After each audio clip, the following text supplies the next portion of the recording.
volunteer. Nagsimula po ako sa pagiging fire volunteer noong ako po ay 14 na taong gulang pa lamang. Noong may pandemya, nakapanood ako ng mga video at vlogs ng mga fire volunteer at tila ba'y namangako sa kanilang ginagawa na pagtulong sa ating kapwa o sa mga nangangailangan. Kaya ako ay sumubok na maghanap ng mga hiring na fire volunteer dito kalapit sa aming mga lugar. At nagkataon po na isa sa mga kaibigan ng aking nanay ay isang magiting na bumbero. Doon ang aking nagsimula na pagiging isang fire volunteer.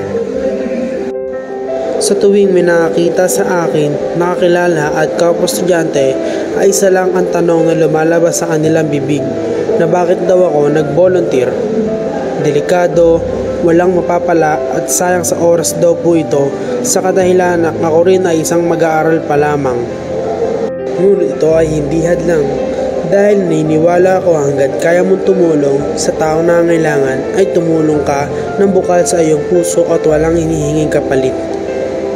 Ang pagtulong ng mga fire volunteer ay isang malaking pasasalamat at kagalakan sa aming puso na makita kayong ligtas kaya't hindi kami titigil na pagtulong sa inyo saan man at kailanman.